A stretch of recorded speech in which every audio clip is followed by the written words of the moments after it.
రేవంత్ రెడ్డి పాలన ఏమనిపిస్తుంది అంటే సౌభాగ్యలక్ష్మి ఇస్తా అన్నాడు, అది లేదు. 500 గ్యాస్ అన్నాడు, ఇటు పోతే అటు పోమ్మంటారు, అటు పోతే ఇటు రమ్మంటారు, అవి వాడలేదు. నేను సిలిండర్ తీసుకున్నా. ఇవి అన్నీ ఇస్తా అన్నాడు కానీ ఏది కరెక్ట్ కాలేదు. కరెక్ట్ కానప్పుడు ఏం మంచిగా ఉంది అది? బస్ అన్నాడు, బస్సులో కొట్టుకొస్తారు. ఎప్పుడు పోలే ఆ బస్సుకు. మేము ఎందుకు పోతాం? మేము కూలి పని చేసుకుంటాం. బస్సులలో తిరిగితే బత్తమా? జాబులకు పని చేస్తుంది బస్సు.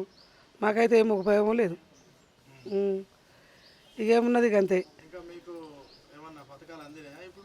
ఇప్పుడు మా కాంగ్రెస్లో అయితే ఏది రాలేదు. కేసీఆర్ సార్ ముఖ్యమంత్రి ఉన్నప్పుడు నాకు డబుల్ బెడ్రూమ్ వచ్చింది, నా బిడ్డ కళ్యాణ లక్ష్మి వచ్చింది. మాకు ఏదైనా బాగానే ఉంది.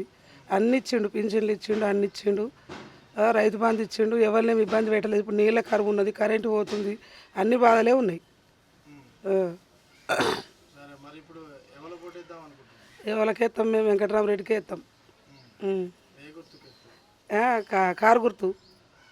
కారు గుర్తుకే ఇస్తాం మేము. టీఆర్ఎస్ఏ ఇప్పుడు కాదు, ఆ కేసీఆర్ రవాణా శాఖ మంత్రి ఉన్నప్పటి సంది ఆయనతోనే ఉన్నాం మేము. ఇప్పటికి కూడా మేము కేసీఆర్తోనే ఉంటాం. ఏముందంటే ఒక బస్సు అయితే పర్వాలేదు. పింఛన్స్ 4000 ఇస్తాడు, మరి ఇంకా అయితే రాలేదు. అదొకటి.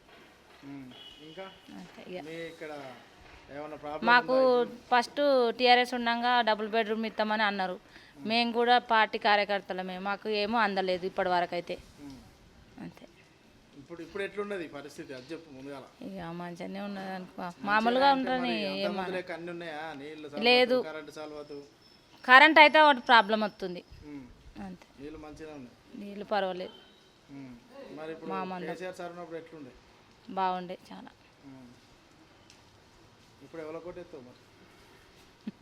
కేసీఆర్ సార్కే ఎత్తాం ఇప్పుడు కూడా. నేను వెంకటరామరెడ్డి సార్. రేవంత్ రెడ్డి పాలన ఎట్లుంది 5 నెలల్లో? మీకు నచ్చిందా? ఇస్తా అన్న పథకాలు, గ్యాస్ అన్నాడు, గ్యాస్ ఏం ఇస్తలేడు. బస్సులు ఫ్రీ అంటే బస్సులు మాకేం ఉపయోగపడాయి. మా బిడ్డకు కేసీఆర్ ఉండగా కళ్యాణ లక్ష్మి వచ్చింది, ఇంకా పిల్లలు ఉన్నారు. ఈ ప్రభుత్వం దాని అత్తయ్య నమ్మకం ఉందా మరి? కళ్యాణ లక్ష్మి ఏమో బంగారం ఇస్తా అని అన్నాడు కానీ ఇంకా ఏం మొదలలేదు, ఏది లేదు. నా ఏది నమ్మకం ఏందో తెలియదు. ఏముంది, అది ఎప్పటిలాగానే ఎప్పటి అన్ని హామీలు చేసిండు కానీ ఏది కరెక్ట్ చేయలేదు. అదేంది షాట తవుడు పెట్టి కుక్కల కొట్లాట పెట్టిండు. ఏంది ఆ బస్సుల గురించి? ఆ బస్సులలో ఎక్కి ఎప్పుడో ఒకసారి అమ్మోళ్ళ ఇంటికి పోతాము.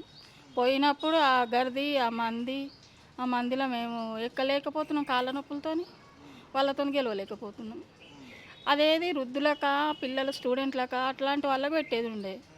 అందరికీ మంచి వాళ్ళకి అలానే పెట్టే, చెడ్డోళ్ళకి పెట్టే, ఉన్నోళ్ళకి పెట్టే, లేని వాళ్ళకి పెట్టే. అదేం మాకేమన్నా అందుతుందా? మాకైతే ఏమంతలేదు. రేవంత్ గురించి నాకైతే ఏం మంచిగా అనిపించలేదు. మాకు ఏ పథకాలు రాలేదు. కేసీఆర్ సార్ ఉన్నప్పుడు మాకు అదే 2000 పింఛన్ వచ్చేది. వితంతులం మేము. మాకు రైతు బంధు పడుతుండే. ఆ రైతు బంధు కూడా ఇప్పుడు పడతలేదు. పెన్షన్కి అవే వస్తున్నాయి పాతే. అవే 2000 ఇవ్వలేదు. 4000 ఇస్తున్నది ఇవ్వలేదు. ఒక ఖాళీ మాకు గవే 2016 రూపాయలు వస్తున్నాయి అంతే. అది కేసీఆర్ నిర్మించింది.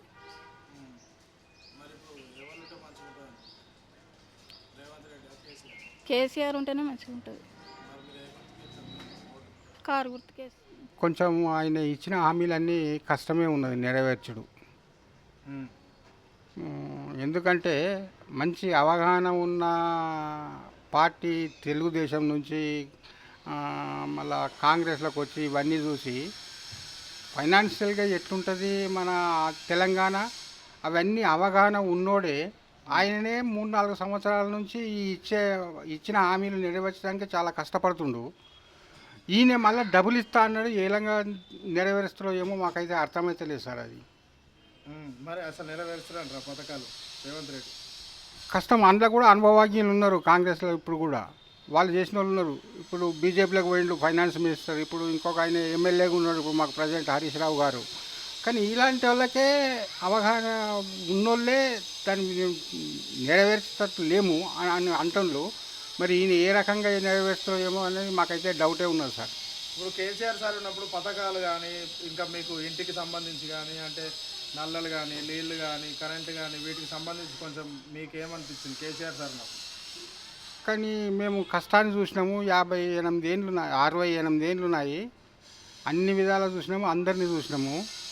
కానీ మాకు నడిపించింది రథం అయితే సొంతంగా మనకు కేసీఆర్ వచ్చినాకనే పథకాలు కొన్ని మా ఆడవాళ్ళు బయటికి పోయి నీళ్ళు తీసుకొచ్చుకోవడం కానీ అలాంటివి ఏం లేకుండా పంటలకు కానీ ఎండపోయి నేను కూడా బాయికాడ పోయి కరెంట్ కొరకు పడిన రోజులు ఉన్నాయి. మళ్ళీ తిరిగి అలాంటిది వస్తుందేమన్న భయం అన్నదే మా దగ్గర ఉన్నది సార్. ఓకే, ఇప్పుడు మరి ఇప్పుడు మీరు బీజేపీ వస్తుంది అనుకుంటారా, కాంగ్రెస్ వస్తుంది అనుకుంటారా, టీఆర్ఎస్ వస్తుంది అనుకుంటారా, మీరు ఎవరు కొట్టిస్తారు?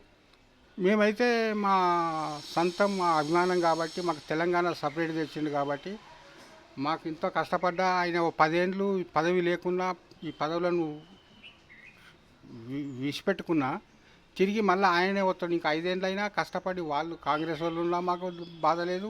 ఈ పథకాలు అమలు చేస్తే మళ్ళీ తిరిగి వాళ్ళు వస్తుండొచ్చు. కానీ మళ్ళీ ఈయన ఉంటేనే బాగుంటుందని మేము అందరం అయితే ఆలోచించుకుంటున్నాం సార్. ఈయనే ఉండాలి మాకు. ఓకే, ఏ గుర్తు కొట్టేస్తారు? మరి ఆయనదే సార్. ఉన్నంత రోజులు కేసీఆర్ గారికి మాకు చాలు. మాకు ఎంత కావాలంటే అంత చేసిండు. సిద్దిపేట మాది ఒక 10 ఏళ్ళ దాకా డెవలప్ అయిపోయింది. మా ఎమ్మెల్యే గారు కూడా అట్లే చేసిండు, ఆయన కూడా అట్లే చేసిండు. మాకు అంతకంటే ఎక్కువ ఏం లేదు సార్.